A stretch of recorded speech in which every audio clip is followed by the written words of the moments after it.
doing? I didn't hear your first word, so I just heard B.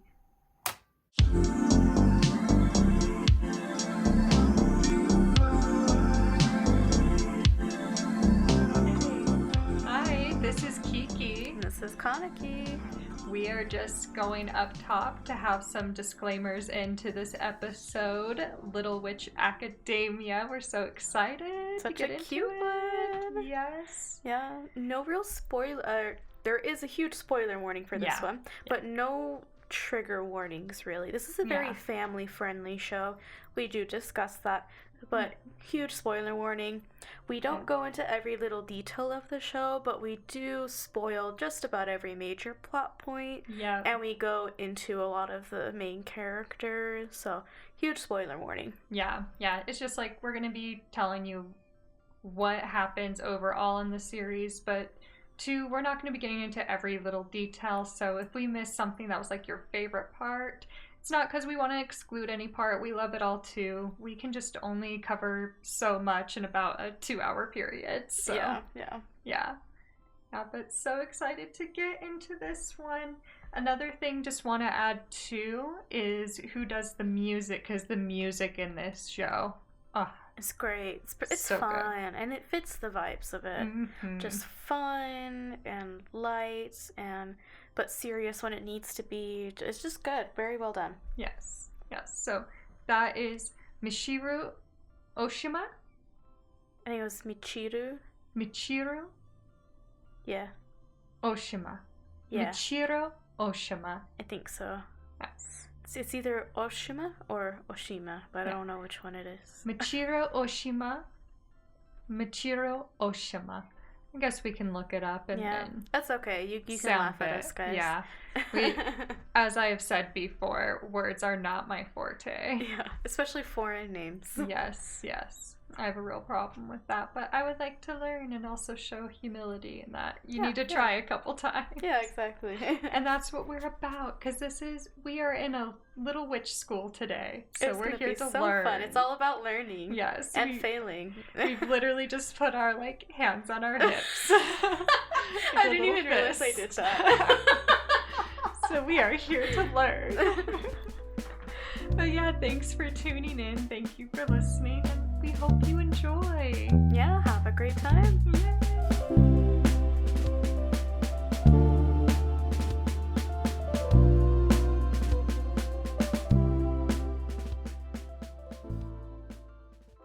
Today on Sad Girls in Anime, as promised, a more happy, upbeat episode. Yeah. Little Witch Academia. Love this show. It's so sweet, so cute, wholesome, and fun. Just fun, yeah. Okay, do we want to start off with our rating? Oh yeah, so hold on. Let me get to the page where I wrote that down.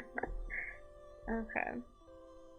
Oh, so I gave it a sad girl rating of 1, because it's not sad for me. Mm-hmm. It didn't really get to any tearful moments, but you do get really attached to the characters, and you really want to see them achieve their dreams, and their little friendship developing everywhere, with everyone, is so cute. And it's just wholesome. Mm-hmm. And I love wholesome. It tugs at your heartstrings type. So that's why I'm giving it a 1. It's not sad. It's not dry eyes, but it's not sad. So I'm giving it a 1. No, I love that. Wholeheartedly agree. Mm-hmm. I may do 1.5 just to kind of just because I was surprised how much I love the wholesomeness of this. Yeah. In a certain sense too. Not even that I love the wholesome, but just the level of wholesome that it hits. It is. It hits a good level. It's a good level. Yeah, so in that, again, didn't cry per se, but I could definitely see myself. I'm a rewatcher of certain things, and if I can get into the emotion of it just right, I could see a little little tear coming. Yeah. Yeah, that's totally fair. Yeah, being it's so sweet. Yeah. Oh, so wholesome. Mm-hmm. We're gonna say that word a million times by the end of this episode. Today's letter is H, and the word is wholesome. Isn't it wholesome with a W? Yes. Oh. I'm just really dumb, and I really want to keep that in now. That was great.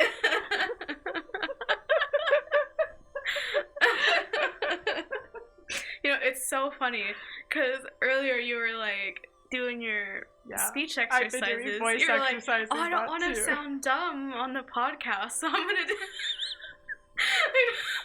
Maybe I should just lead it to be the dumb bitch, and that's my thing.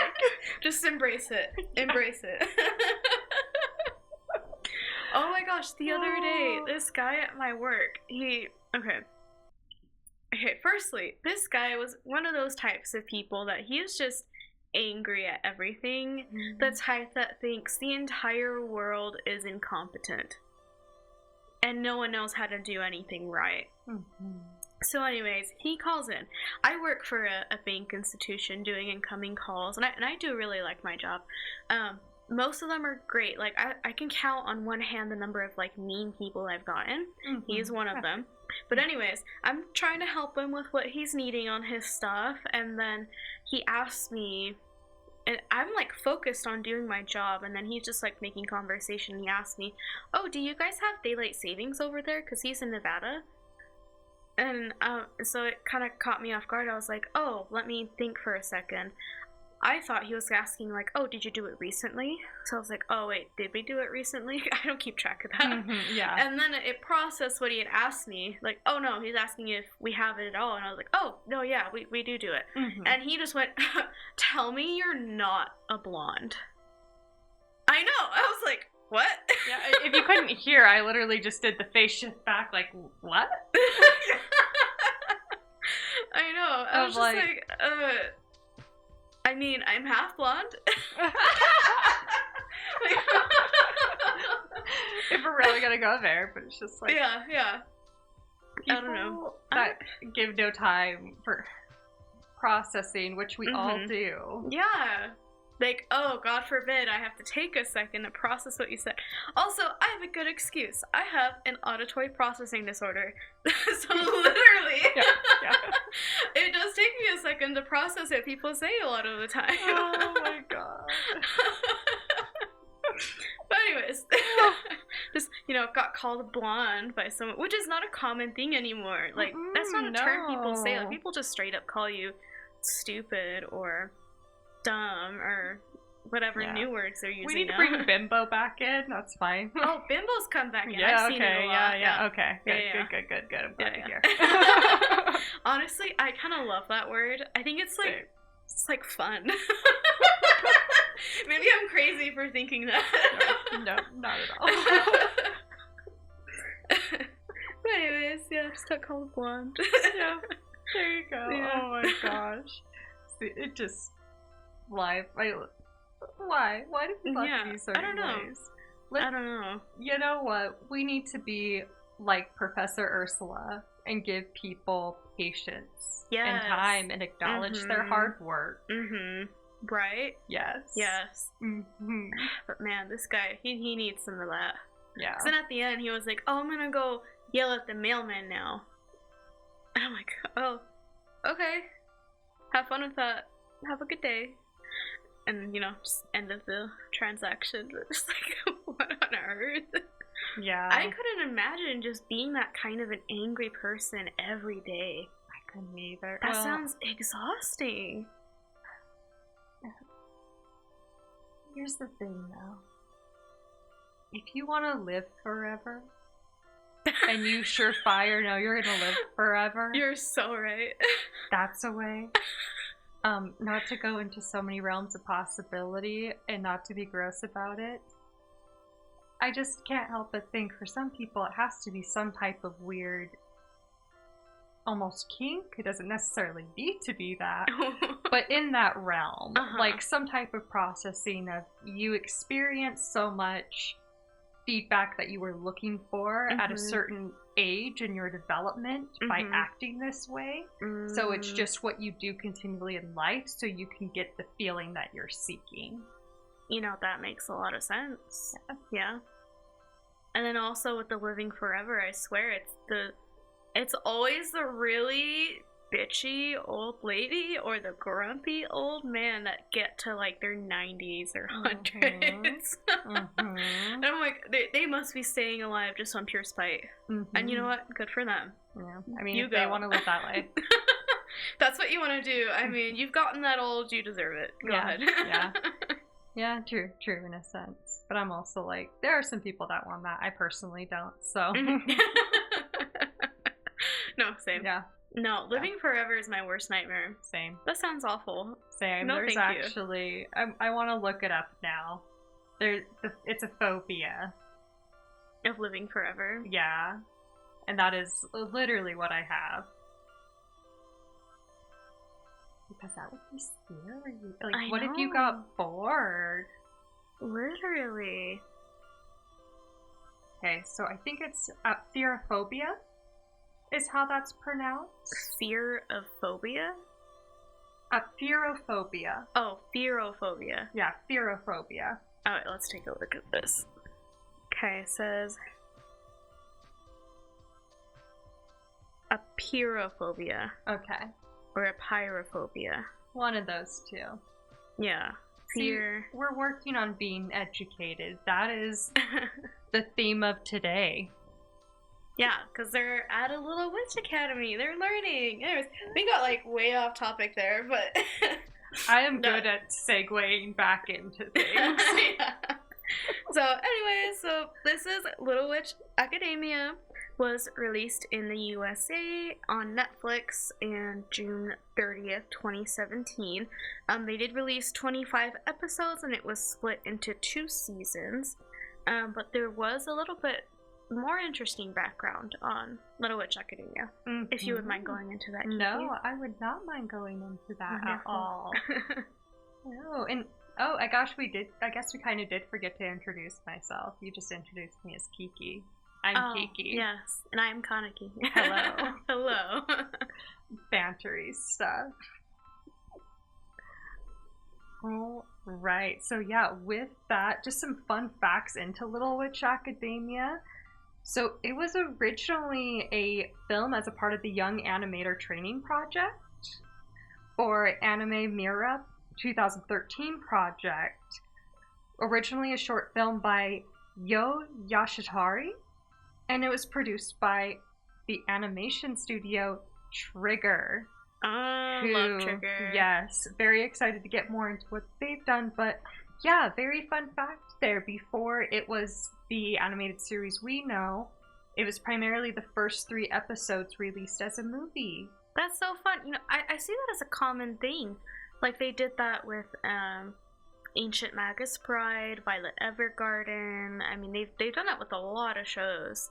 I think it's a good way to launch things because I don't know if you've heard of the 3-episode rule. And no, not quite. Okay, so this is kind of like an older anime fan thing. It's like, okay, always give an anime 3 episodes before you decide to continue or drop off of it, because most animes take about 3 episodes for them to set everything up and you to get a little bit more invested in the characters and for you to make a better informed decision about, okay, I do want to continue this, or nah, not feeling it, let's move on to something else.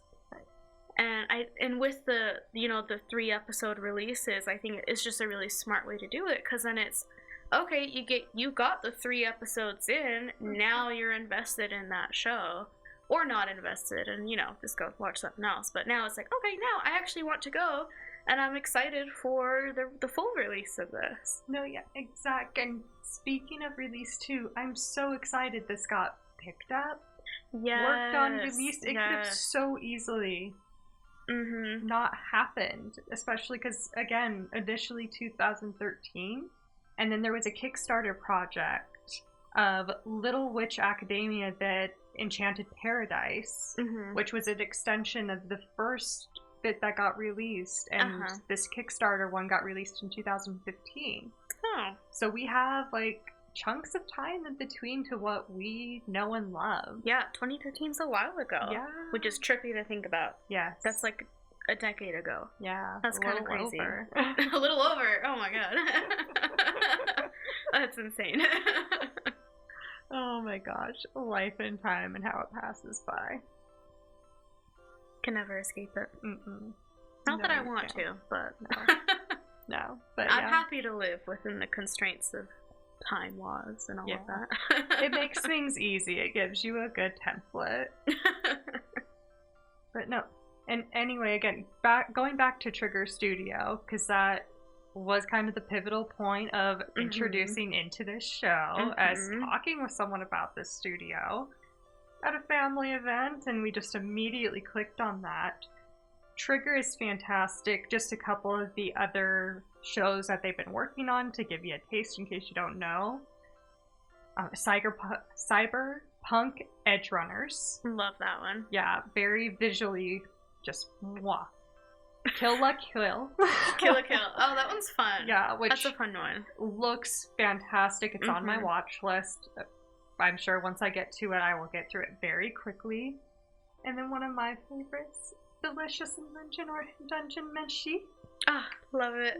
I think I'm on 8 now. I'm slowly working my way through that one, and I'm excited for a future episode on that. That will be good. That will be a very fun one. Yep. But yeah, Little Witch Academia, so cute, so wholesome, done in such a great style that for me, Trigger has such a great gasp.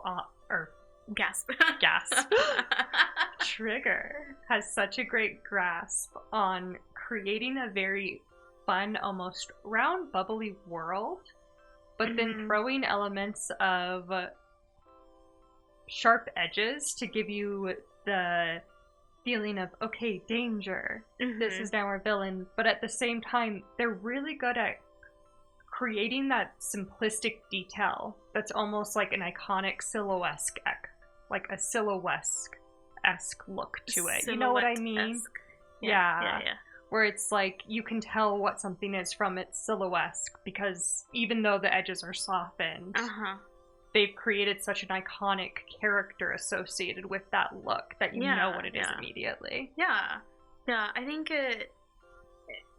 they still keep with the, like, mid-2000s, early 2010s look, which I love that era of anime. I love that look. Yes. Where it does seem very hand-drawn, hand-done. And while the newer animes are visually stunning, I feel like, for me, it just doesn't feel as personal, I guess. And maybe it's because, like, the early, like, mid-2000s, early 2010s, that was my golden age for anime. That's, like, when I really got into it and was, like, loving it. So maybe it's, like, nostalgia painting it a little bit for me. Maybe that's why I like that style so much. But yeah, great style, you know, good colors, not overly saturated. It's not going to be like a visual marvel. It's not going to be like Violet Evergarden or, you know, anything like that. But it is still visually nice. It's comforting, I would say. No, it really is. Into something that I love about Little Witch Academia, it does feel much more organic. Yes. And there's a lot of asymmetry, which, depending on where you are in theories and art, yes, there are certain ratios to create something visually appealing because it fits within that ratio mathematically. Right. But I also subscribe, whichever you want to. Yeah. I mean, if a doctor needs to put it in a little pill for me to take in order to get this feeling, I'm okay with that too. I'll take that pill. Yeah, I'll take that pill of just loving things that are asymmetrical because it's off of that balance, so it creates something interesting for you to look at. Yeah. Oh, I've just seen those. They're new little bag charms, but they're like little monster things, and they're extremely popular right now. Everyone's going crazy over them. But it made me think of the phrase "ugly cute." Yeah. Where, like, things are purposefully not visually pleasing in, like, the mathematical way. And in that, it has become very appealing. Yes. That's what... Yeah, like, I really love their uniforms in this anime, because, like, or especially the professors. Like, their dresses have, like, the funky little skirt shape. Yeah, they're little bells. Yeah, they're just cute little bells. It's adorable. Or they have, like, a little swirl, you know, type, or like, it has, like, a little corner that just kind of keeps going on their skirts. Or, you know, their hats are different. And I love that. It's not all just, like, the, you know, straight lines and all of that. Like, no, it's visually interesting. Even though there's not a lot of shading in this show, it gives it so much texture. Yeah. Having the lines, like, they're not so straight and uniform. And Just like, it gives it such a beautiful flow and makes it so, just, it catches your eye. Yeah, because you're like, what's going on here? Like, again, like, these skirts are so cute. What's going on here? It's like you're wearing a little bell bottom, but you're not in jeans. You're in a skirt. Yeah. But there's literally a bell type of shape on the top of it. I think the design for everything was just so well thought out. Because, like, I love the character designs. I love the costume designs that they came up with. And we can, like, go into that, too. So, like, with the characters, I guess we should go into our main character, Akko. Her design, she's just very bright, energetic, hopeful, and adorable. She has this really cute, just brown hair with the little bangs, and it's like in the half-up style type thing. Yeah, I'm like pulling up a picture because I want, like, the reference to, and and she also has the non-symmetrical thing going on. Like, her bangs are kind of like split off to the side a little bit, and she has a little space. Like, I don't know if you get this, but it feels like to me, especially when you are a girl with longer, uncontrollable hair, when you try to half pull your bangs out of your face, and you can't quite do that because your hair is just so wild and out of control. It's like she's trying to get her hair to go back, but she just has a side of her bangs that is always forward in her face a little bit. No, I totally get that. And that makes so much sense for her, because who has time to do her hair? She has other things to do. She has to learn magic. She has to learn magic. She has to become her idol Chariot. That's her only goal in life. That's the only thing she cares about. Literally her driver. That's why she has to get accepted into Luna Nova, what she has, and has to go. So we start with her getting to Luna Nova. She's started fulfilling her dream. And this is just Akko's dream. We're getting into it. Which is so cute. And I think that's a great, like, starter to get into the first episode of that. And how her journey to get to Luna Nova, she has to travel to this little town and make her way to this tower. And part of the plot too is she has to get to orientation on time, or else she cannot attend. Nope, you're out. Get out of here. We don't want you.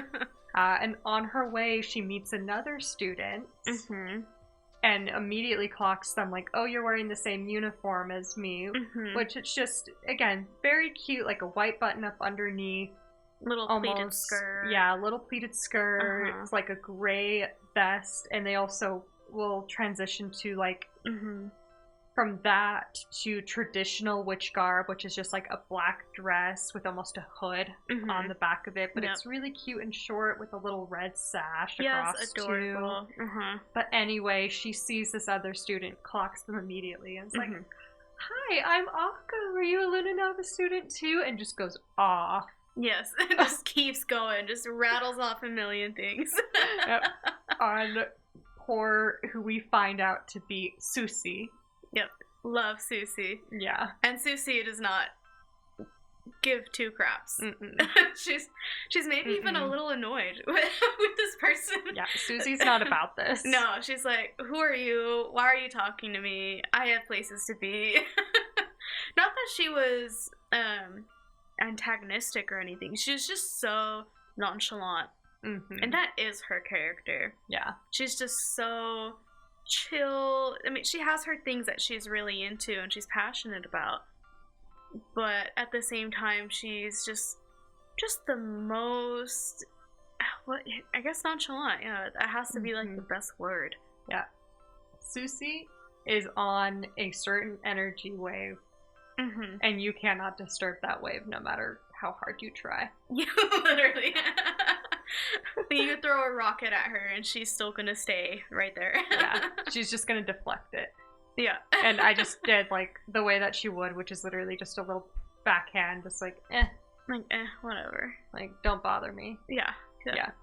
I'm looking at mushrooms. Don't bother me. Yeah, like, I'm studying poisons. Please leave me alone. Yeah.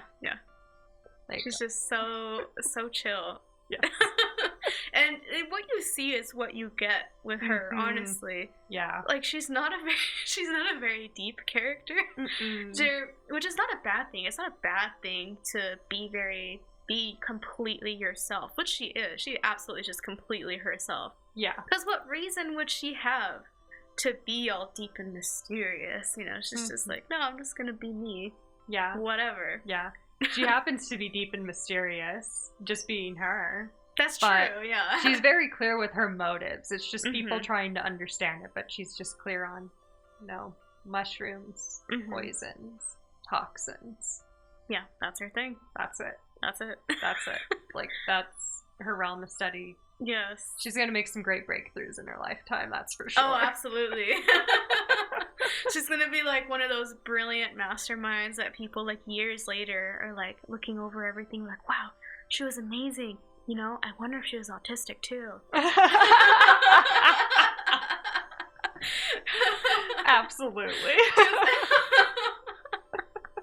So I feel like that happens so much with so many people in our history that we look at, everything they did and we're like, wow, they were really passionate about this one thing. And if you look at descriptions of them from other people, it's like, they didn't really like socializing. They had a difficult time interacting with people. They got overstimulated in many situations. A lot of things like that. It's like, that sounds a little familiar. Oh my god. Absolutely. Absolutely. Yeah. And not to put, 2 and 2 equals 1 type of thing together. Yeah. But definitely feels very much like a sad girl trait. Yes.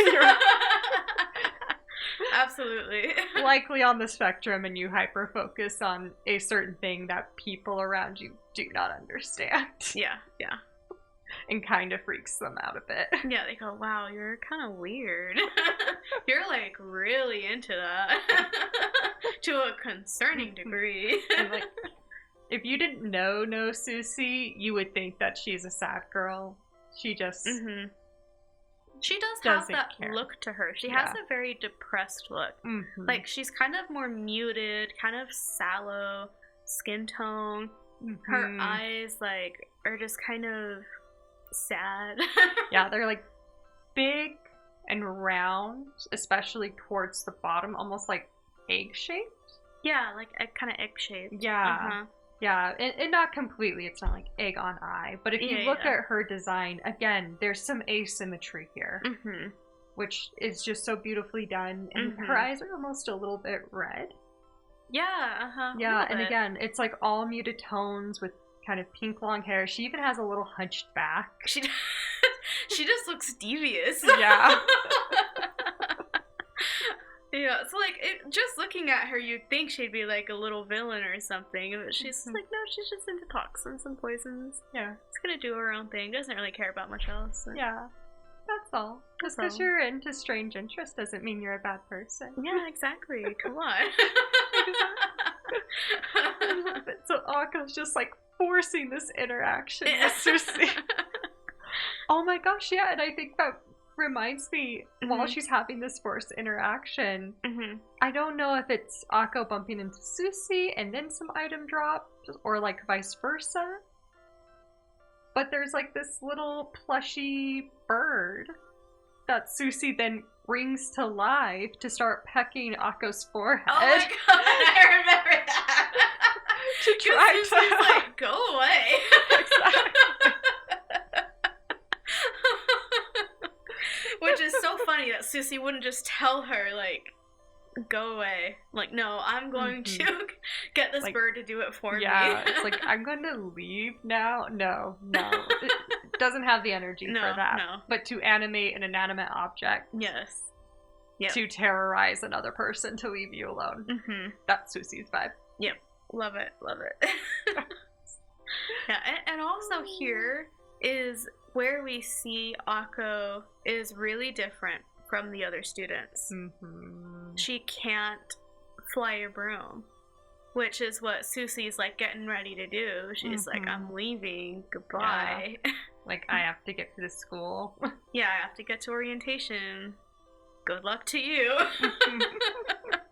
And Akko is, well, firstly, like this student, Susie, she immediately knows where she had to go. She had to go to the tower. She knows she has to fly her broom.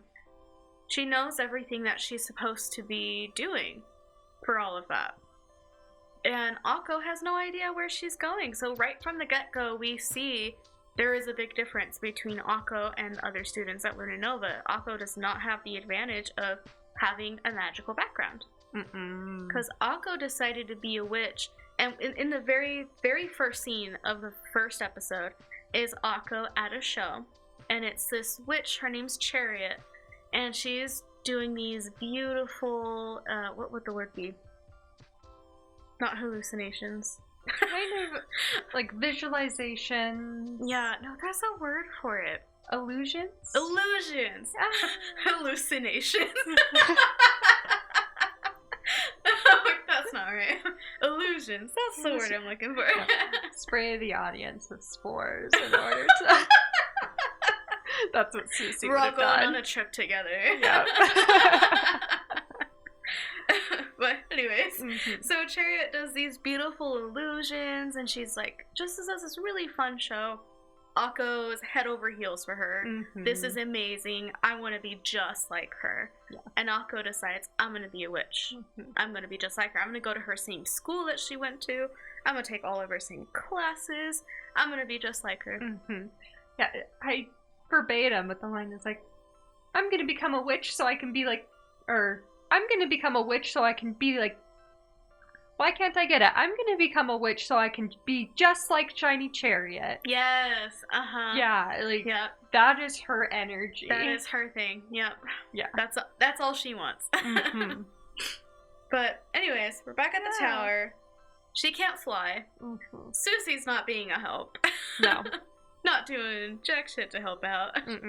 Pecking her eyes out with a bird. Yeah. I mean, it's really harsh. Yeah, does Susie have an obligation to? Not necessarily, but not cool, Susie. Come on. Yeah, come on, girl. Yeah.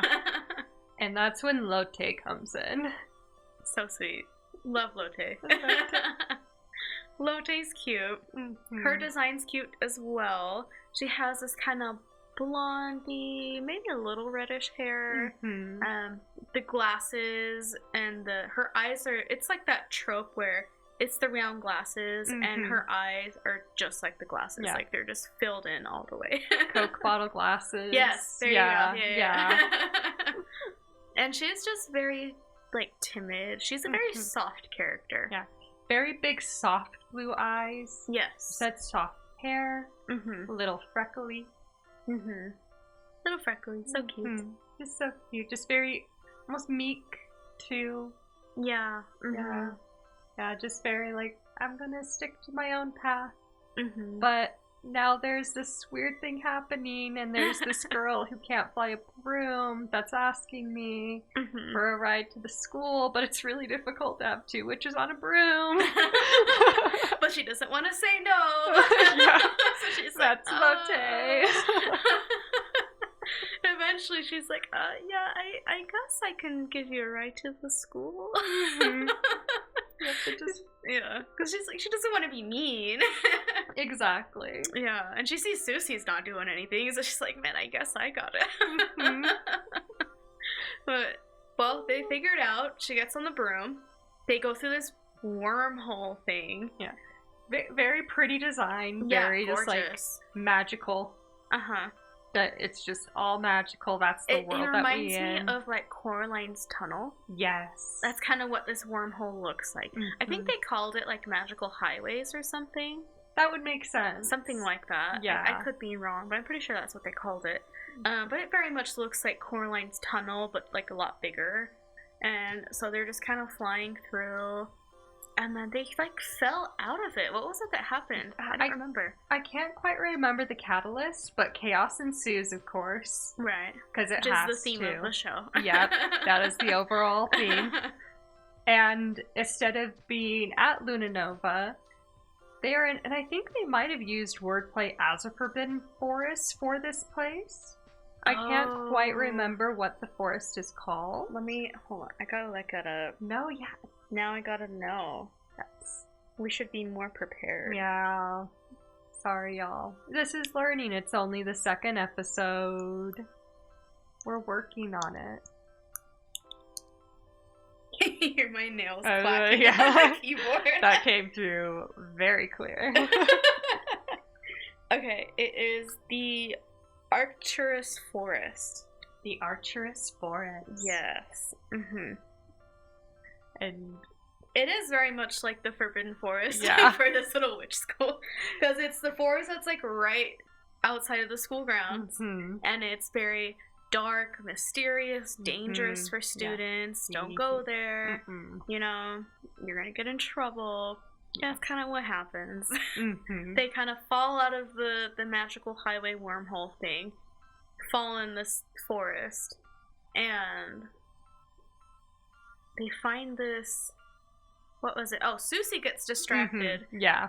And Susie's on a mission. She's like, oh, I can collect this specific type of mushroom or something, whatever, in this forest. It's the feather of a cockatrice. Ah, that's what it was. Yes.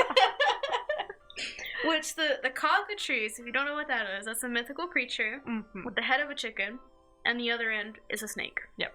Like its taility snake bit, but it's not like a snake tail. It's like the snake head for its tail. Yeah. Freaky. Very freaky. Yeah. And they're known for petrification. Freaky. So, yeah, the line with Susie is she has her feather and she's like, I got what I wanted. I got my feather. It's a and when Akko's like, what is that? Susie's like, it's a cockatrice. Just very nonchalant. It's a cockatrice. Yeah. And she has because they're known for petrification. Mm-hmm. Their venom is going to petrify you and turn you into stone. So then Susie explains that in her Susie way. I love Susie's voice. She's just so even, like her voice is just so even, just completely even toned, and it fits her perfectly because that's her to a T. Just even toned, just. But so anyways, perfect. Now there's this cockatrice there, and Susie's like, "Cool, I got my feather. Gonna try and leave now." And then Akko and Lotte are just kind of getting chased around, right? Yeah, and to Susie's detriment, on like, well, I got my feather, peace out. No, she's up on Broom, so the cockatrice is on her level because, of course, it's huge. Yeah, it's enormous. It's not like a little thing. No. And then it just starts chasing the lot of them as they're running. Yeah. And eventually, Akko does come across a very important plot item. A relic, if you will. Yes. And it was, what is it? The shiny rod. The shiny rod. Yes. And she just comes across it, and she immediately recognizes it as the exact same wand Chariot uses did use in all of her shows. And so she's ecstatic. And then all of a sudden, Professor Ursula, one of the professors of the school, she's this very, like, in this moment she doesn't seem very shy and timid, but later you kind of get to know her a little bit, and she does seem very, what's the word? She doesn't want to cause conflict. Yeah. Reserved, yes. Yeah. Very reserved, avoiding conflict at all costs. A little aloof. Yes, just kind of very separate from everything. But in this moment, she's very, okay, this is what we need to do. You all are going to die because of this cockatrice. Yes. So you need to say the magic words. And Akko, being an amazing Chariot fan, knows what the words are. Yeah. Says them out loud. it's the shiny rod starts to get more shiny. And like almost close. It's so pretty to watch, and that's gorgeous. What I mean. It's a very simplistic design, but the detail of it keys you in to know this is exactly what this is. Okay, this is definitely some type of holy ancient relic. It is emitting a great magical power while Akko recites the magic words. Yes, which we're not going to attempt. Because there are a lot of them, and as I said before, Words and I, we are not the best friends.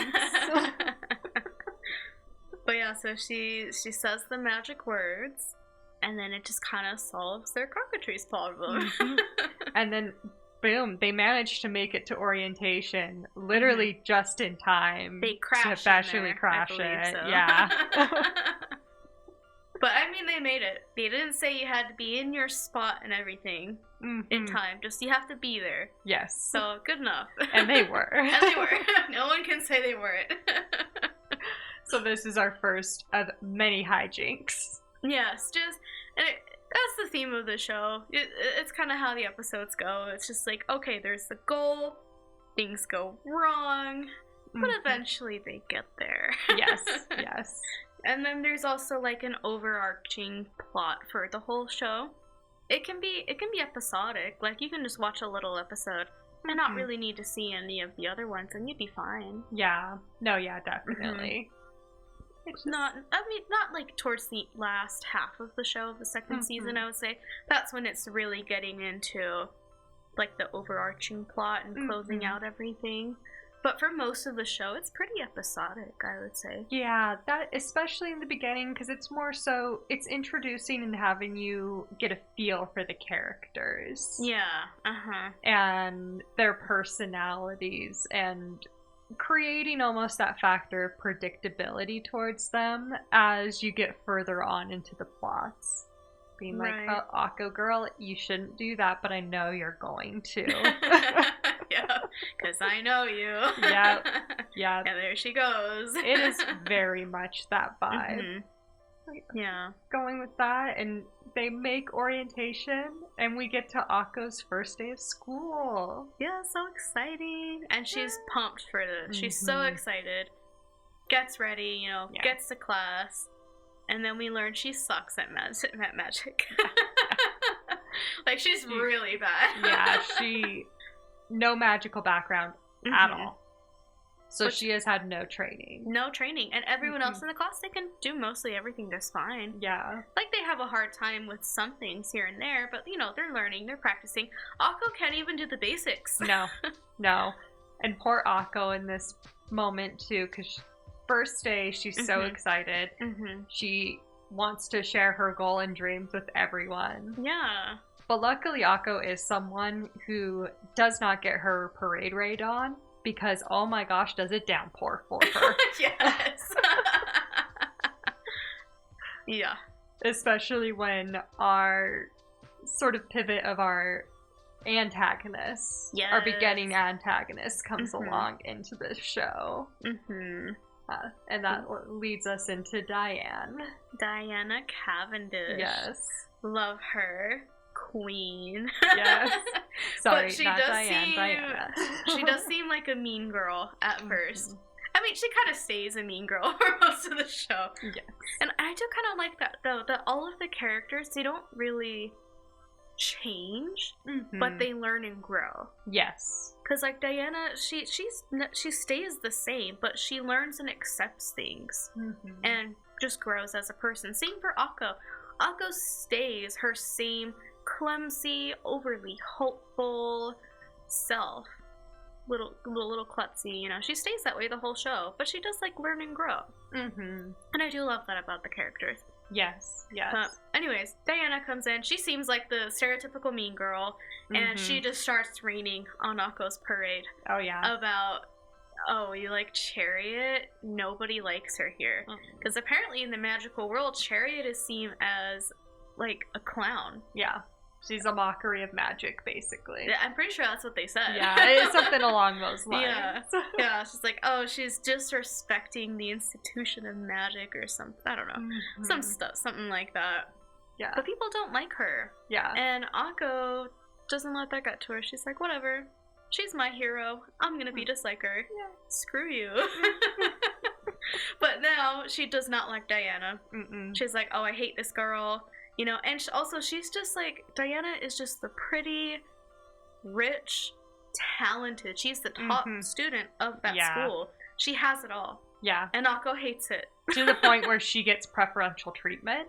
Oh, absolutely. To the 9th degree. Like, Diana gets to go to all the restricted areas, and her being rich, she gets like the better food, she gets the better room, which was a plot point later on. It comes into play. There's as a part of the hijinks, Akko gets to be Diana for a day. Oh yeah. Not to jump too far forward. Yeah. But yeah, it does a beautiful job initially. You don't need to fully be invested into it while you're watching the beginning parts of this. And you get just such a beautiful idea of who these characters are and the motivations that lead them as the show goes on. Yeah. Especially because, of course, at the end, as we grow up and change, our motivations change too. Absolutely. So, this does it in such a cute way. It does. Wholesome. Wholesome through and through. Yeah. But anyways, now they have this little rivalry going. They don't like each other. Diana thinks Akko's just this dumb girl who doesn't like work hard enough. It's kind of the vibe I get of what Diana thinks of Akko. Yeah. Yeah, I get that vibe too. Yeah. For sure. Just, it's like, what are you even doing here? You can't do any magic. Yeah. Like, you don't belong here. Because that is pretty mean of her. Yeah, she and her subordinates pick on Akko quite a bit. Yeah. Diana's kind of keeps to herself most of the time, I would say. She kind of keeps to her studies. She is a very dedicated student. She isn't the type that, just because she's rich, she's going to get everything she wants. Like, no, she genuinely is hardworking and a good student. Yeah, there's a reason why, and again, she is the top student. Her magic is exemplary. It is. Comparative to the other students. Absolutely. Yeah. And again, as you go further on, primarily the second half is when we learn more about Diana and her story. Her story is very fascinating.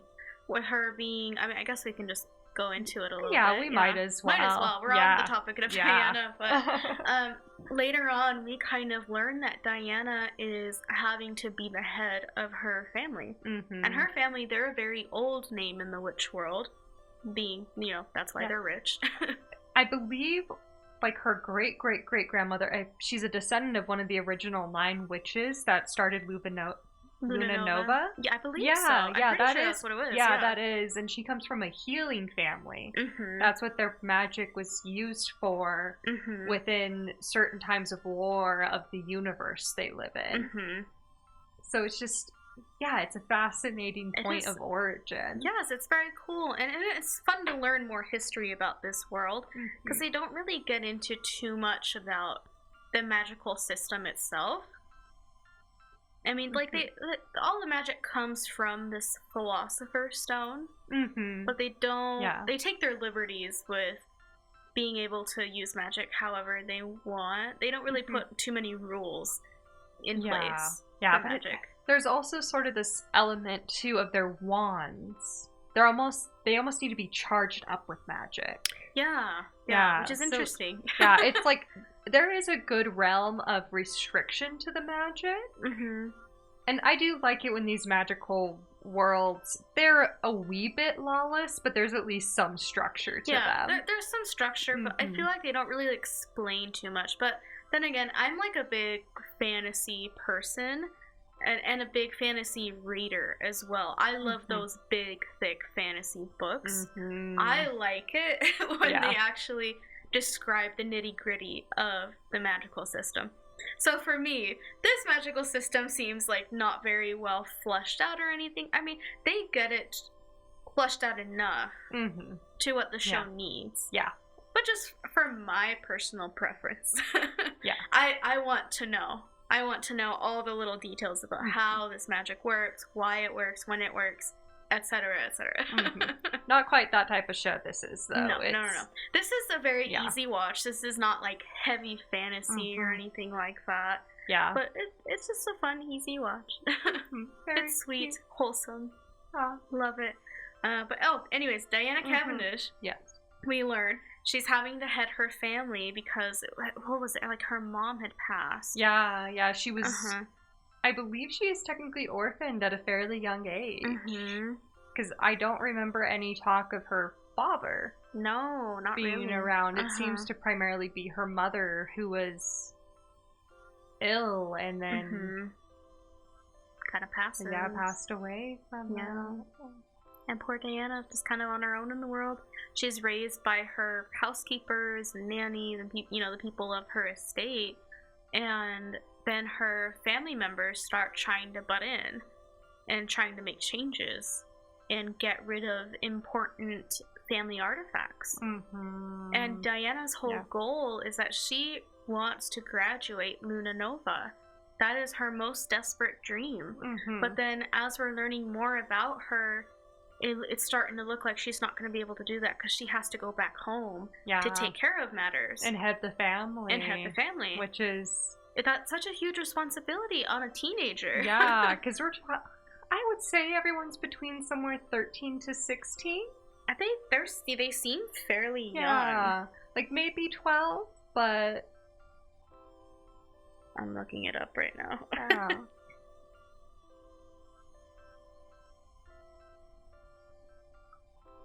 Okay, pulling up a Reddit post.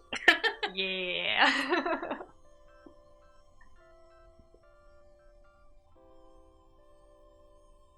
13 to 16 years old. Okay.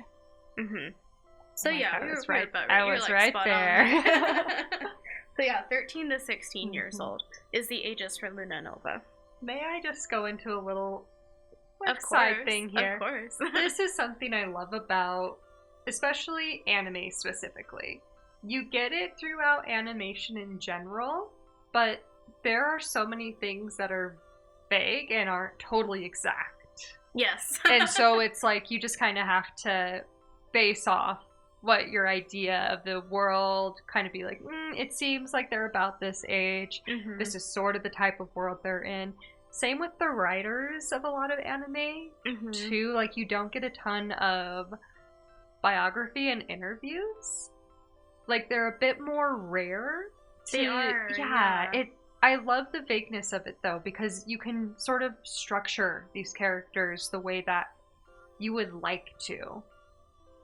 And you can project yourselves a little bit more on them because things aren't super set in stone about them. Yeah, not like incredibly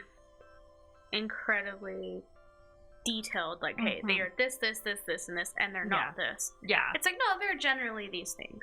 There's room. Like, there's room for possibility. There's plenty of room for you to relate. Yeah, I know I got a bit into that with Perfect Blue, too, but again, just something that I love about it. But anyway, Diana, she's around, like, between 13 to 16, and she's needing to head her family. And they have this huge mansion, too, with, again, all these artifacts that basically her aunt and cousins are trying to sell away in order to keep up a certain lifestyle. Which is and ridiculous. Maintain the property. Yeah. Like, I understand wanting to maintain, like, your home and all of that. You know, you do need to take care of a structure that you have. You can't just let it sit there. There is upkeep that goes into that. But wanting to maintain a certain lifestyle to such a degree that you're willing to give away priceless artifacts, it's ridiculous. Yeah, especially because, at least in this world we're living in Little Witch Academia, Nova, there is a subsection of non-magic users. And those, of course, are kind of the people that more so run the governmental side of things. And then they have ambassadors for the magical realm that exist, and it's non-magic users that they're selling these artifacts to. Yeah, and they're not going to value them as much as magic users would. Yeah, it's almost like pieces of art equivalently is Yeah, sort of how yeah. I interpreted it. Yeah, I would agree with that. Yeah. Yeah. It's kind of how it's being treated, not as a magical relic. Yeah, but it's like yes, that's what gives it a lot of its value in holding, but it's essentially worthless to the holder if they cannot actually. Yeah, if they can't use it. Then... Yeah. Yeah. So it's very much that vibe when this whole interaction is happening in Diana's family. And Diana has to abruptly leave Luna Nova to go back home to take care of all of that. And what does Akko do? She follows her. She goes, "How dare you leave?" Yes. She's mad at her. And this is after, like, she really doesn't like Diana. Of course, we've gotten into that. And as I said, there's a point where Akko, it's this thing with a magic mirror. Like, for some reason, Diana's picking a mirror for some type of festival, and there's a particular mirror she focuses on. And Akko sees this interaction. She goes to the mirror, and this mirror kind of gives you the appearance of the last person peering into it. Oh, especially if you have, like, some type of strong emotion towards them.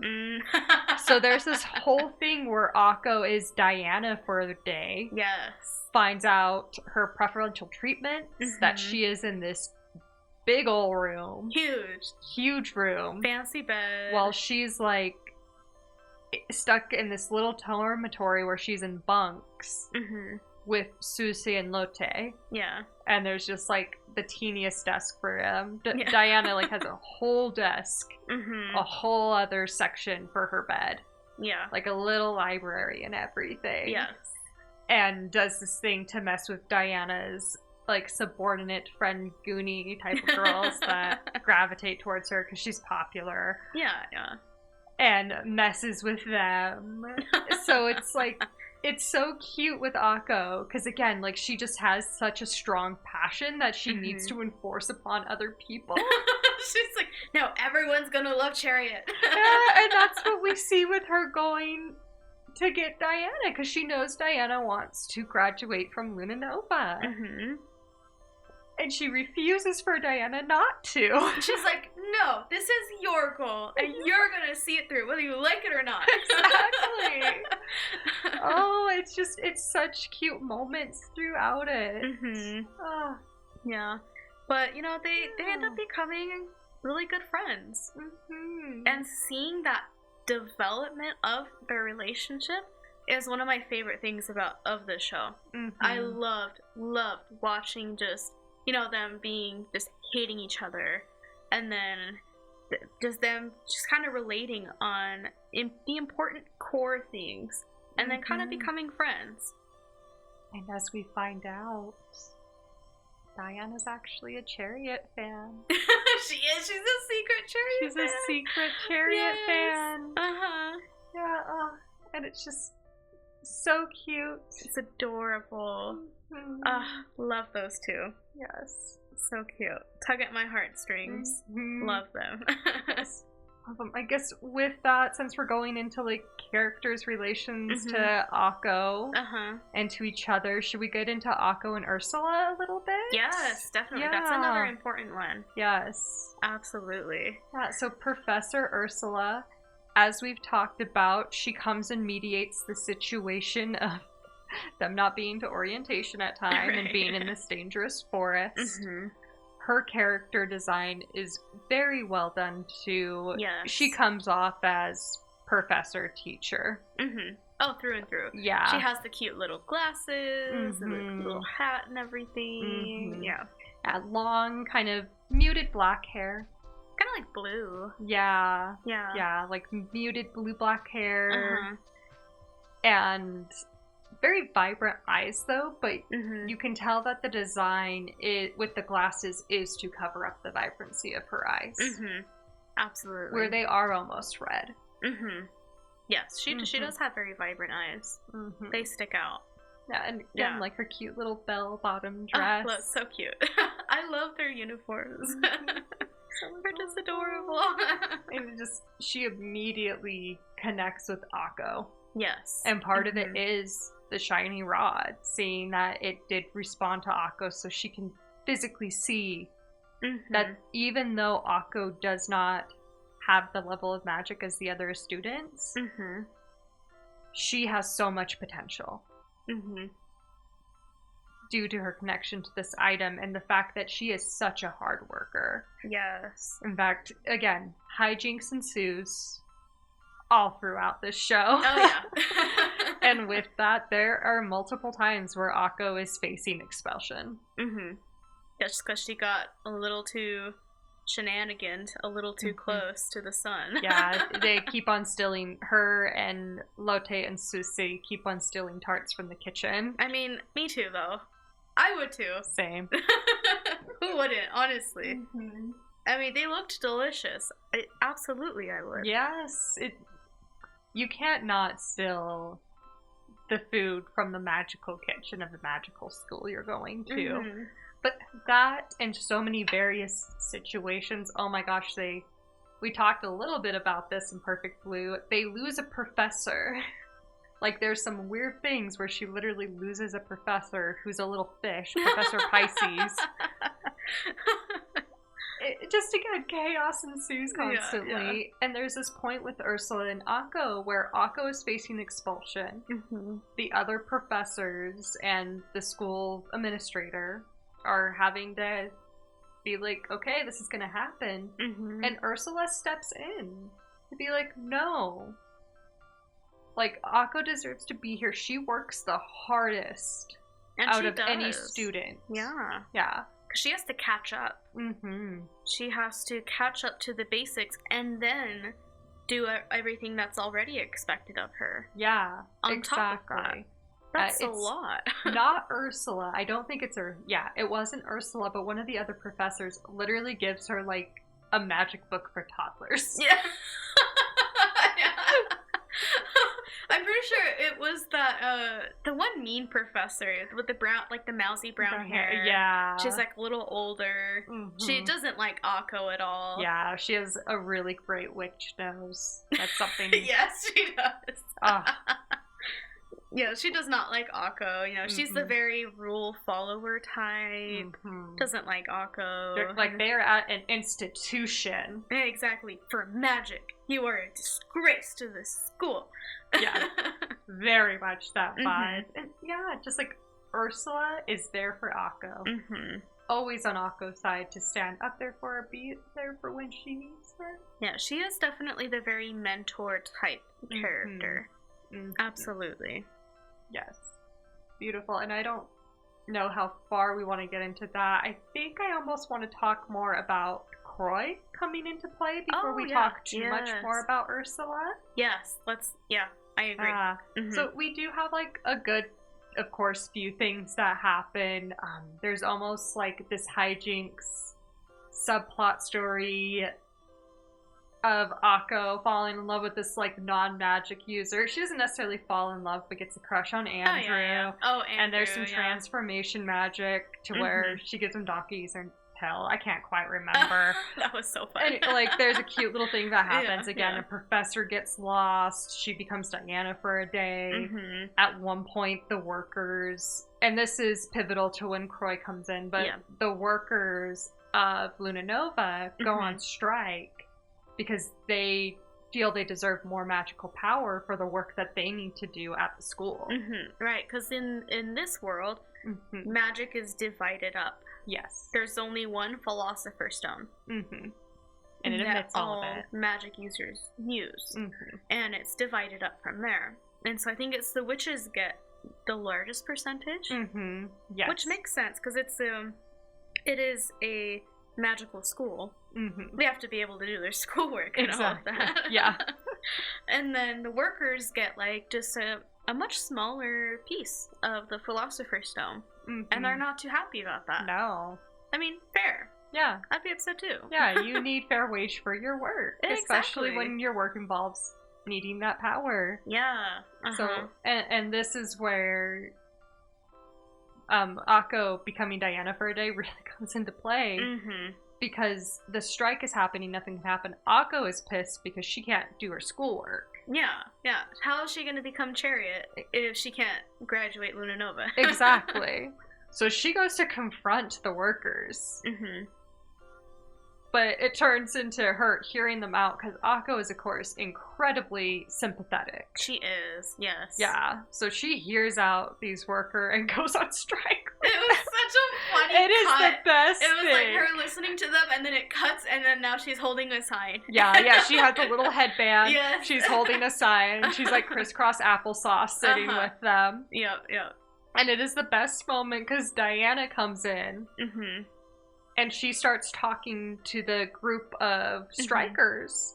And she pretty much alleviates the situation. Yeah, like they were ready to call it quits. So yeah. Like, okay, we'll go back to work. So well spoken, so eloquent. Absolutely. But then Akko's like, nah. We ain't having none of this. Have you seen her room? That may be verbatim, but that's basically what happens.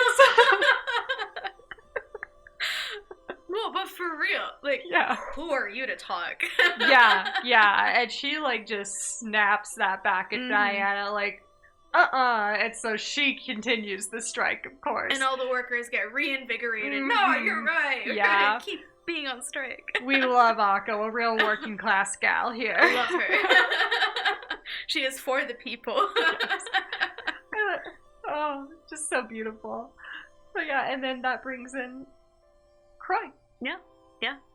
The hot lesbian scientist. Yeah. Comes flying in on a Roomba-like device. Yeah, that's at least how I interpreted it. Yeah, it looked, I would call it a Roomba-like device. Yeah.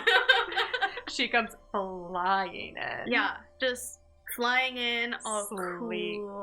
Sleek. That's a very good word. That's her whole look. She has the, like, stereotypical lesbian hair. It's white. Kind of like shaved, short, and then with the long on the top. Yes. Very white robes, sleek looking. She's got like the pants, the top, and then this like jacket on top. Yeah, almost white, like a little capey. Yeah, a little capey. Gives her that cool villain look. Very cool. White, black, and some red accents to her look. She looks so good. Yeah, and then she has love her. Vibrant green eyes. Yes. Yes. Love her. She comes in, and her music is so rad. Yes. It's very, like, electronic, futuristic. Very boop, boop, boop, boop, boop. Like, ugh. What an entry. Croy is here. And she saves the day. She saves the day. Because she's...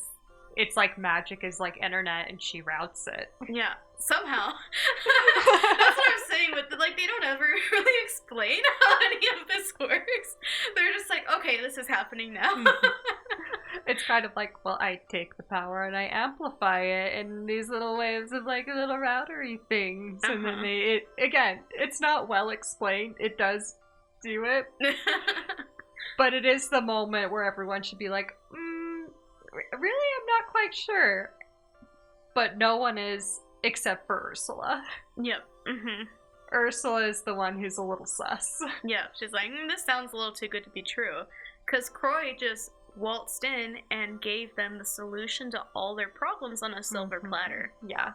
By combining magic and technology. Like, oh, here you go.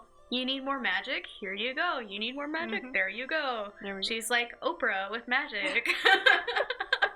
You get magic, and you get magic. And you get magic. Everyone's getting magic. That's basically what she is. But again, Ursula, she is sus. Like, I don't like any of that. And we as we go along, we learn that they have a little bit of a history. Yes. And Ursula has good reason to not trust Croy very much. And then we see her relationship with Akko getting kind of influence with this new person. Yeah, because she is kind of like the shiny new toy on campus. Yeah. Like, she is the cool new professor. Because she comes in, saves the day, and she's like, I'll teach all of you about my technology and magic usage. Sure. Yeah, why not? Yeah, why not? And that is, like, Croy is very, like, sleek. So it'd be like, well, have you thought about this? Very much into implanting ideas into people's heads. Yeah. Seems a little villainy, if you ask me. Yeah. And we have, not to like jump too far into things, but it does come to a head where, of course, Akko, as she is developing, she's getting more and more words for the shiny rod. That's kind of the pivotal point, and the point of the shiny rod is we find out that reciting the 7 magic words will release the ultimate power of the shiny rod to a world-changing magic. Yep.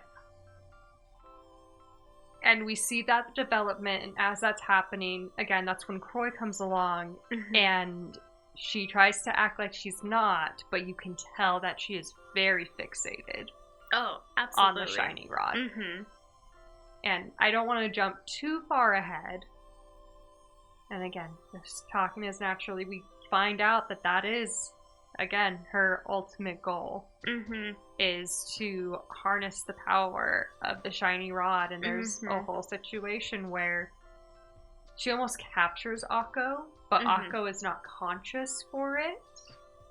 Oh, yeah. As she's analyzing. And then Professor Ursula comes in to save the day because she is suspicious of Croy. And then what do we find out? We see her hair turn a little red, just like Chariot's. We see her become quite passionate when she's not a very passionate, up to this point, has not been a very passionate character. Yes. And she kind of tells Croy off, and then we kind of learn, oh, Professor Ursula is Chariot that has been missing from the magical world for quite a long time. Say what? What? It's, I mean, as you're watching it, there are plenty of clues. Yeah. As you're going, you suspect it. As you're going along. Yeah, there's some tension throughout it, but yeah, this is when we discover Professor Ursula is not who she seems. Professor Croy, as she of course is trying to hide it, but again, we can tell not quite what she seems, and there is a history here. Oh yeah. And kind of part of this too, and Diana keys a little bit into this. Because she notices Ursula's fixation with Akko. And she has some questions about that, and gets a hunch and starts looking into school records. Her being her smart, researchy self. Exactly. And being like, there's not a record of an Ursula. Like, you don't exist. Who are you? Exactly. So it all very beautifully comes to a head. But even in this reveal, Akko doesn't learn that Ursula is Chariot yet. No, because she is unconscious during that first confrontation with Croy. And Ursula now is stuck in this, do I tell her, do I not tell her? And Diana is like, no, you have to tell her. You can't not tell her. Yeah.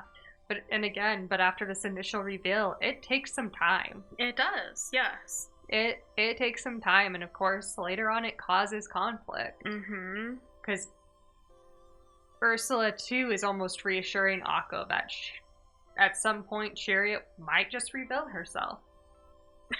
Because that was you.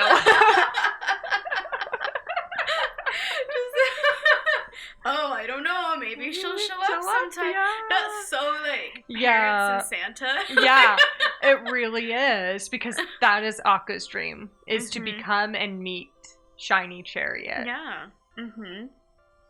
Yeah. And it crushes her later on to learn that she had been lied to since before she even got to the school. Yeah. And that she was, being led along for something that she didn't even really want. Akko has no interest in the world-changing magic. The only reason that she is going and trying to learn all of the magic words for the shiny rod is because she wants to be just like Chariot. Yeah. That's all she wants. That's all she wants. But, I think that plays beautifully within that. Mm-hmm. she still has boundaries for her dreams. Mm-hmm. Because I believe it is Koi orchestrates it, but I can't remember the exact conditions. She is at some point presented the option Mm-hmm. to have power like Chariot, Mm-hmm. but she would lose herself and her friends along the way. Oh yeah, Is that's basically I can't remember the exact conditions, but Mhm. that is basically the outcome. right. Yep. And she decides against it. Yeah. Which that is so huge for Akko. Yeah. I think episode 1 Akko would have taken that deal in a heartbeat. But not Akko as she is progressing and becoming herself. Mm-hmm. So even though she so desperately wants this, it is under her conditions. And then when eventually it is revealed that Professor Ursula is Chariot, yes, of course it upsets Akko.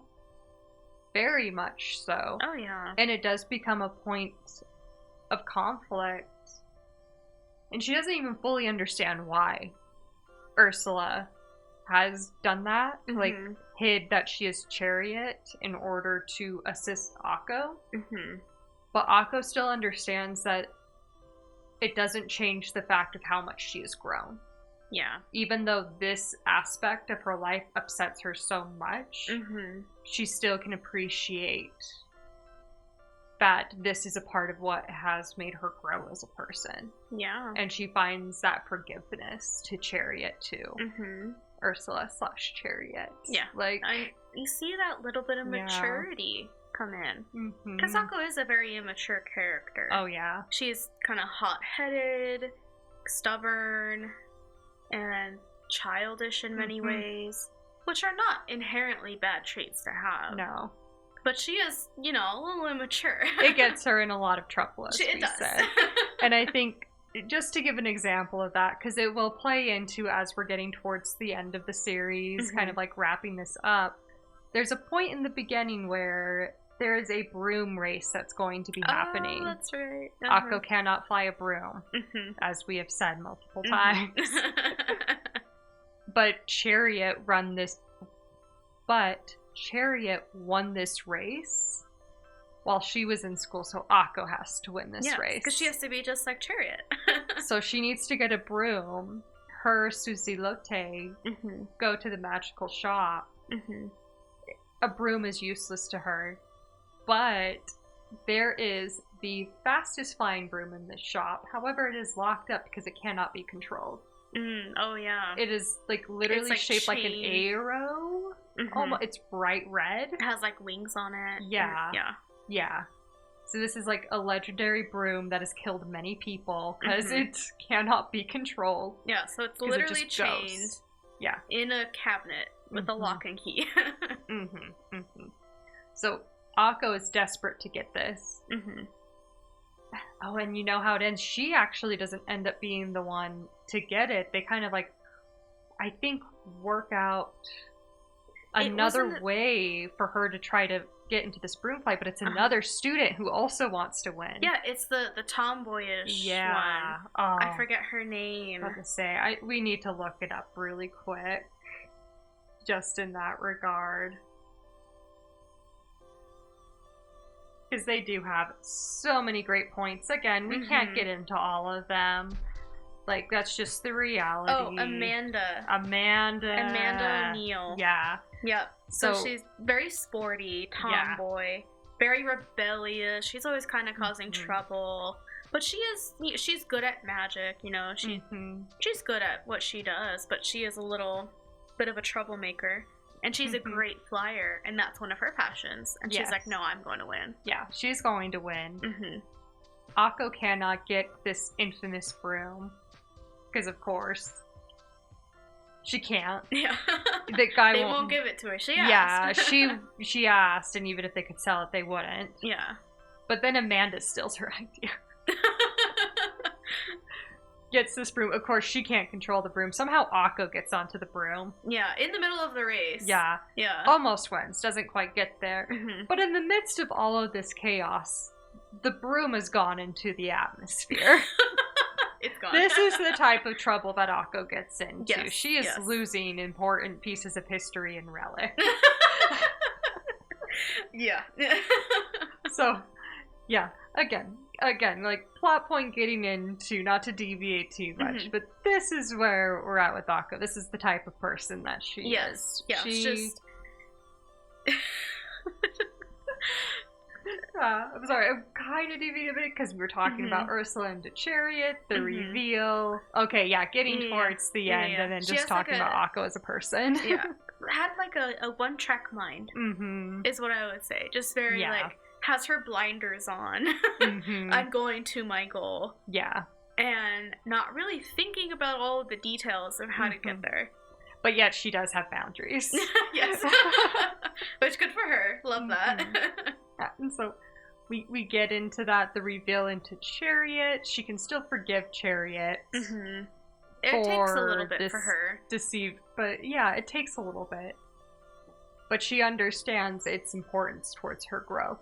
And as we get towards the end of this, I think that's a lot of what the base of the story is are you willing to grow as a person? And that is the only way that you can hit your goals and dreams.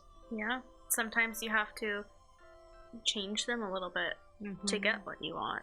And that is definitely fashioned with Croy. Because Croy is stuck in the past. Yes. And that's also interesting plot points. Is Croy and Chariot, you know, they have some history. They were school girls together. Very close. Very, very close, I would say. Lesbian close, but... I am convinced that a lot of these happenings might be from a rejected U-hauling attempt on Croy's part with Chariot. Yeah. Well, they had a falling out back when Chariot was big and doing all of her shows, and Croy wanted to do the world-changing magic and everything. Yeah. And they were working together on that because Chariot had the shining rod, as we've said. This is the pivotal tool that you need to get to the world-changing magic and to recite all the words. And this is when it's revealed too that the way that Chariot harvested magic in order to put on these shows is sort of what Croy is doing in this regard. As we said, it is sneaky that she came in and was like, magic for everyone. That's actually not what's happening. And in some of my finishing up the show and writing little notes about it, again, in the life lesson of you need to be able to change in order to become the person that you want to be. Because what Croy is doing, and unfortunately what's revealed that Chariot had to do in order to create the level of magic that they have, is to harness other people's magic. And take it away. And that's how we learn. That's why Akko is so bad at magic. It's because her magic was stolen from her when she was little.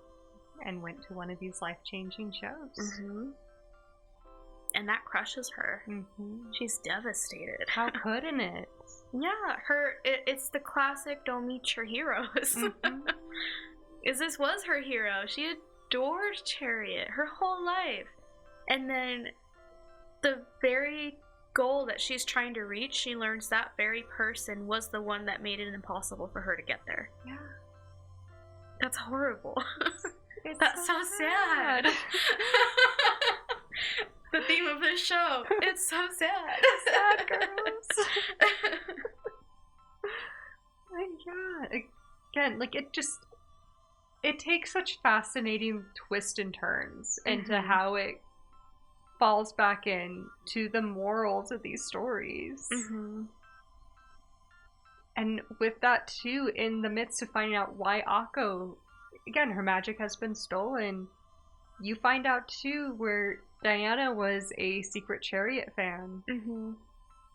That kind of confirms it, because Diana couldn't perform magic for a while. That's true. There was a little sub-storyline with, again, we can't fully get into all the characters, but his name is Andrew. He's a non-magic user. Mhm. He kind of plays some points as a little bit of a, I don't even want to call him quite romantic interest, because it's a lot more It's more crushy. like a crush. Yeah. Kind of the, girlhood crush, like Mhm. funness type thing. Exactly. Mhm. And him, because he comes from an upper class family, Mhm. even though he's not magical, him and the Cavendishes, they've just been in a sort of symbiotic-esque relationship. Because his family, they are the ambassadors for the non-magic users to the magic users. Yes. So they work very closely. So he is very tuned in to the magical world, even though he's not a magical user. Exactly. And he kind of helps in the revelation of all of that. Yeah. She had trouble using magic for a while. And that's why. She went to a shiny chariot show. And too, in my little notes that I wrote to myself, kind of the key there is it is way too easy to get energy from people's negative emotions. Yes, and that was kind of what Croy was doing. Yeah. Chariot was doing it with the positive emotions. Croy went the opposite route, which is a whole other plot point. Croy starts instigating some political... Well, there was already some political issues happening in this world, especially between non-magic and magic people. And Croy just kind of started pushing more into it and increasing people's negative emotions, and then just feeding off of that. And that's how she was getting all of her magic stuff. And we see throughout the show too, especially in the second half, she has these little almost microbots doing her work, and she has this app that I think it's like they push a button when you're feeling a certain way. Yep, and then they feel better. Yeah, yeah, relieve stress. And again, it's like the harvesting of people's emotions, and instant gratification as well. I'm feeling bad. Okay, I'm just gonna go on this app and click this button. Yeah. Who wouldn't? Yeah. Who wouldn't? I would. I want to have a good time. Yeah. I'm gonna go to the shiny chariot show. Yeah. I'm surrounded by angry people and feeling anxious. I'm gonna click this button a little bit and feel a little bit better. Yeah. I had a stressful day at work. I'm gonna sit on my couch and watch TikTok for an hour. Yeah. Yeah. It's same thing. Yeah, same thing. Roy is tapping into that, so definitely like echoes of our Silicon-esque Valley overlords. What a time to live in. and going into that, and just this swirl of emotion and revelation towards the end too. And it not going the way that anyone wants it for themselves. Yeah. Because again, Croy, she's trying to get this life-changing magic, and she almost creates an evil machine of the shiny rod. Yeah. And she manages to get a hold of the world-changing magic, but it's not working for her. And it goes awry. Because, again, as I said, just too easy to harness emotion, especially negative emotion, and her creation starts to work against her and everyone else. Yep. And then it's that beautiful, alright, now everybody has to team up together. Yeah, we all have to come together. So sweet. So sweet. So wholesome. I have a little... Again, just my little notes that I write to go into. This is when we get into, again, a lot of the themes, a lot of the wholesomeness of all of this show, which is that even though Akko is devastated, she's learning all about why can't I perform magic? This is why I can't fly. And Chariot's confirming all of this because she's denying it. And then Chariot has to confirm, like, I'm so sorry, Akko. This is what happens. And even though she becomes so heartbroken, the world is essentially about to end. So She can't cry about it, gotta get up and gotta move on. Basically, like, there's this thing of Croy's nanobots becoming a missile of some type. It's going to attack the town. And in the midst of all of this, it's Chariot talking about Akko. And the line basically is, towards Akko, she was never one to believe in miracles because Akko believes in herself. That's a good line. Just in the midst, because, again, it's not about, well, everything's going to end, so we just need to hope. No, Akko's going to take the reins. Yeah. Her and the other students are all going to take the reins in order to fix this situation. Because they have to do something. They can't do nothing. They need to at least try. And as we were talking about, this is when Akko and Diana really come together towards the end. Yep. And so, like, they need to get to the machinery in order to dispel it. I want to say, too, part of it is that Akko can harness the world-changing magic. So then she needs to use that on the machinery. Because, again, Croy can't do it. Yep. Croy can't use this world-changing magic. She doesn't have the shiny rod. She's getting so frustrated, but it's not even the shiny rod. Part of it is that because Croy has ill intention, it won't work. Yeah. But Akko has the best intentions of anyone in this universe. Truly, she does. Even though she's a chaos agent. She is just well-meaning. She doesn't have a bad bone in her body. I mean, she can be a little hot-headed, especially towards Diana in the beginning. You see her being very pissed and all of that. But she doesn't wish genuine malice on anyone. No. She's still so good and nice. She's just, again, chaotic. There's not a lot of thought put into how she's gonna get her wants and desires.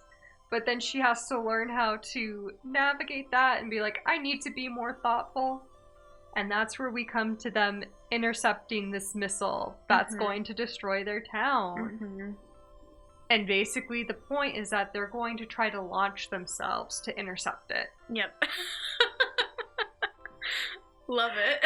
And so we have, like, the cutest thing at the end of basically, like, the most brooms linked together that you could possibly think of. It's like Human Centipede, but with brooms? Yes. I had that same exact because it's like they have to rocket each other. Yeah, And there's also, I wrote, like, a little thing excerpt of myself because everyone is on this app, they're feeding the negative emotion, then everything gets chaotic, and then somehow there's cameras in the sky that are capturing the missile coming in. Yeah, who knows? Don't question it. Exactly, and then somehow filming, it's like this unknown object, and everyone, is it a missile? What is that? What's going on? Yeah. Oh my gosh, it's a bunch of witches! Is that a bird? It's a plane? No, it's a bunch of cute little schoolgirl witches. Yeah. On a really, really long broom. On a really long broom. To launch themselves into the stratosphere. Yeah, and it goes back into, like, that magic thing where, like, you have to charge your wands. Yeah. And they only have so much magic. That's why they had to link their brooms together. And then as they're going along, you know, one runs out, okay, they gotta pop off, okay, next broom starts powering through, okay, they drop off, okay, keep going, use it all up, okay, next one pops off. And then we just get this cutest, like, montage of all of the different friends that Akko has made on her journey. And they're slowly popping off. They're giving their good lucks and farewells and we love you and good luck. Pop off. Next one. Okay, you got this, Akko. Love you, girl. Pops off. So sweet. So cute. Oh, tugs at your heartstrings. I'm tearing up a little bit. Same, Not like, gonna lie. it's so sweet. So sweet. And then at the end, it's just Akko. It's just Akko, and part of this too that we're seeing is everyone starts cheering them on. Yeah. Because everyone's, of course, like so confused at first and they don't quite know what to do. And of course, it's like a mob starting with the crowd, and then someone speaks up. It's like, well, our government's not doing anything, and these witches are, so we need to start cheering them on. Yeah. I love that. And you see their energy of positivity and cheering actually helping with the charging of the magic. And as you said, we eventually have just Akko. But it's Akko and Diana for a while. It is, And even though they have this great momentum of power, they start to begin to lose a bit of steam. And again, having to pop off, and it's just Akko. But as I promised, that's when this infamous broom comes back in. The one that just went into the stratosphere. Yeah, exactly. Oh my gosh. I think I have it written somewhere, like, even the broom comes back. Yeah. To be a part of that. Yeah, like, the broom even comes back to be a part of this. Yeah. And launches Akko to get to the missile. I want to say it's something like it swallows her, and then she uses the life-changing magic, and it almost becomes like burst of bubbles, and kind of like almost glittery. Because of course. And it's like the world becomes so beautiful, like just magically beautiful after that, from everyone's positive energy, and this, like, just, if we believe in each other, we can make a beautiful world. Like, so sweet. Something like, this was the beginning of the line. We probably should have said it at the beginning, but the main echoing throughout this being, like, believing in yourself is your magic. That is Chariot's whole line at the very beginning. Believing in yourself is your magic, and you see that throughout the whole show. So beautiful. So, and it just comes together at the end of this. So cute. We're all friends to save the day. It's such a good show. Love it. Just fun, easy watch, good plot, ramps up at that end there. Yeah. Definitely.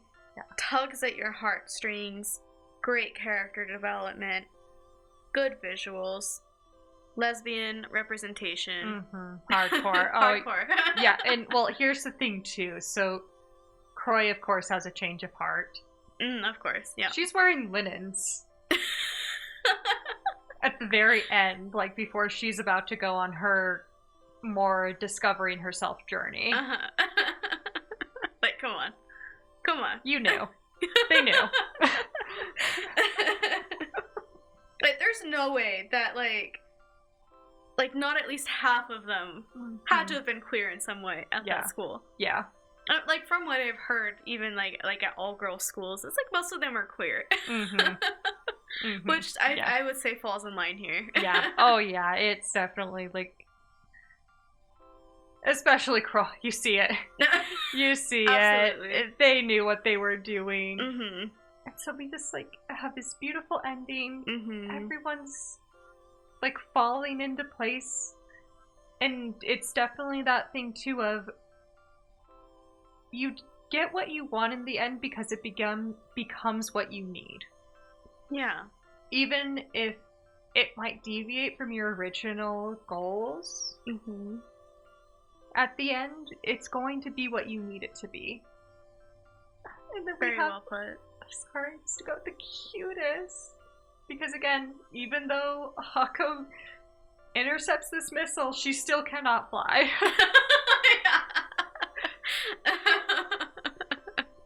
She literally made it from believing in herself. But then everyone comes together at the end. Akko's still working at it. She's still reciting her spell to fly, and what happens at the very, very end? She gets to fly. She's hovering off on her broom. She puts in... it's so cute. Like, everyone's like, maybe, and Susie even does the thing, like, keep on trying at it, Akko. Maybe one day you'll get it. But then at the very end, she gets it. And she does it. Oh, she does it, and everyone is so... It's like a baby's first steps almost. It totally is. Yeah, like everyone's frozen into place. They're like, oh my gosh, Akko! You're flying! And it's just, again, the most cutest and wholesome ending. Absolutely. Like, this is one that takes a little bit more time to watch, but if you just want a great feel-good show to get into, very family appropriate too. Oh yeah, great for a younger audience. I know, but we said lesbians, but like... There's like nothing out, right? No. In it, it's very like, no, they have to be. There's no way they aren't. And also, that does not actually dictate a family-friendly film. No, or absolutely. series of any type. Yeah, absolutely. Great first watch too. Like if you're pretty new to anime and you like more lighthearted things but want a good plot line, you know, this is a good one. Yes. Yeah. Perfect for that. If you're a person too that you like to do crafts while you have a show on. Oh yeah, knittability, very good. It's like, I'm a knitter, big knitter. This was a great show because like the dub is fantastic. Yes. And so I was able to not have my eyes on the TV the entire time. I was able to, you know, you can do some coloring, use your crochet, your cross stitch, whatever it is you do. Yeah, it's perfect for it. Perfect. Oh yeah, so fun, so cute. Love this show. Definitely one of my comfort shows. Love this one. Same. Yeah, thank you for taking the time to talk with me about this, Kaneki. Of course. Thank you for getting into all of that with me, Kiki. That was so much fun. And thanks to anyone who may be listening. We hope you enjoyed. We appreciate you. Yeah. Well, yeah. I guess close out. Yeah. Thanks for tuning in. Oh. Wait. That's the intro. Hold on. Thanks for crying with Sad Girls in Anime. Yeah. Okay. Thanks for crying with Sad Girls in Anime. Give us a follow, drop a like, and we'll see you next time. Thank you all. Bye. Kiki here. If you haven't been on the cutest website ever, sadgirlsandanime.com, you'll see you can also find us on Blue Sky and Instagram as Sad Girls and Anime Podcast. We're also on Reddit, Sad Girls and Anime Pod. Thanks again for listening.